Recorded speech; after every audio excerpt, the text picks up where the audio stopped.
A headache on Ozempic or Mounjaro is usually not random.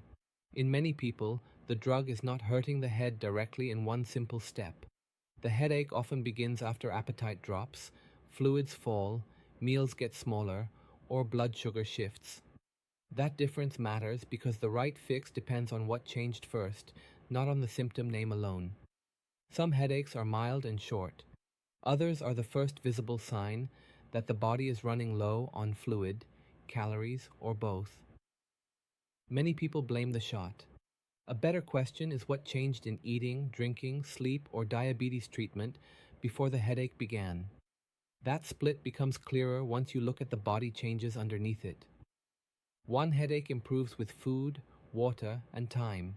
Another is an early sign of dehydration, low blood sugar, or a medication mix that no longer fits the moment.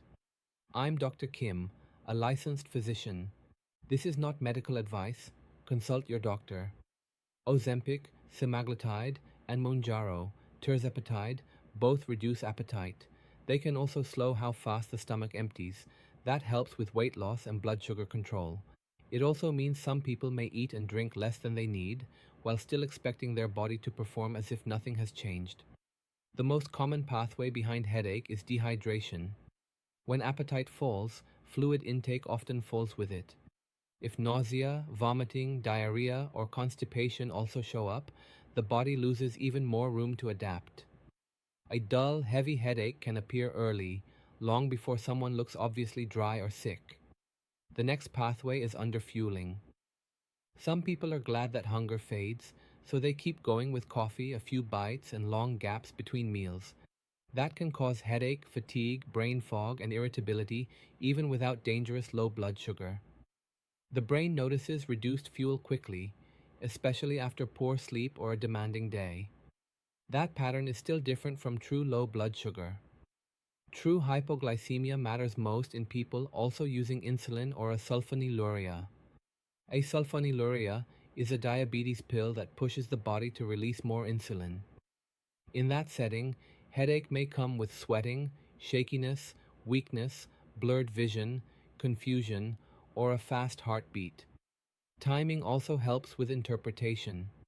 Many headaches happen early, after a dose increase, or after restarting the drug. That does not automatically mean the medication is unsafe.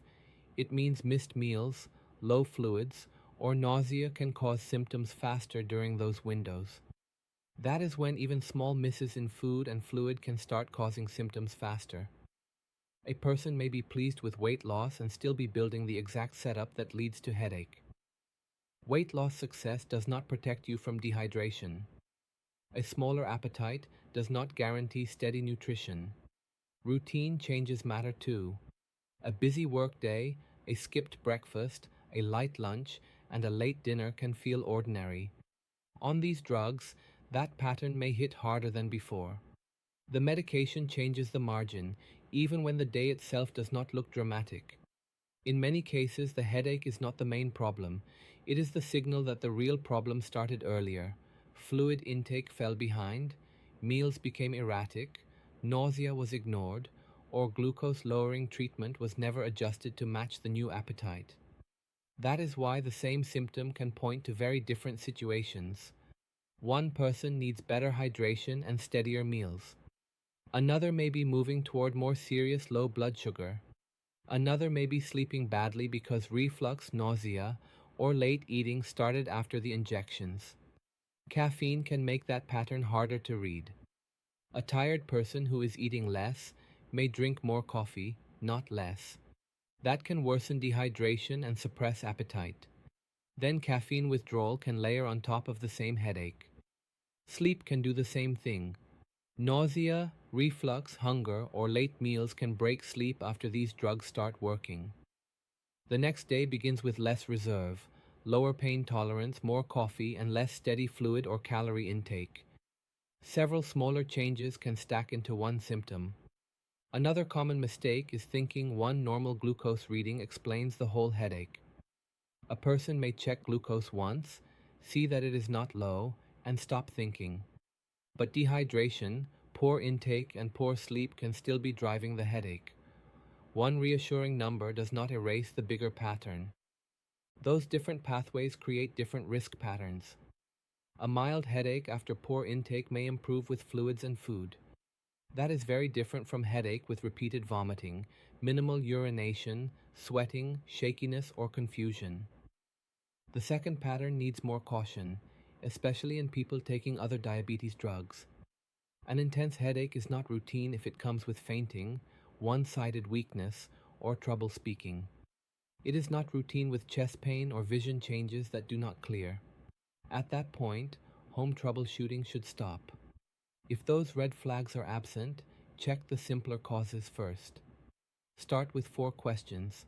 How much you drank, how much you ate, whether low blood sugar could be part of the headache, whether stomach symptoms are still there. If the headache is mild and the rest of the pattern looks stable, start with a simple correction. Drink steadily.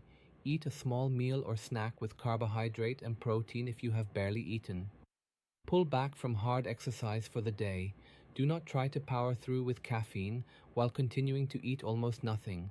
Do not double up on exercise because you think sweat will somehow reset the day.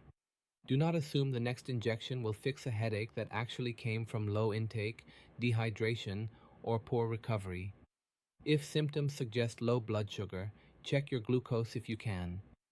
If it is low, use the treatment plan your own clinician gave you. If you do not have a plan, get urgent medical guidance promptly, especially if symptoms are progressing.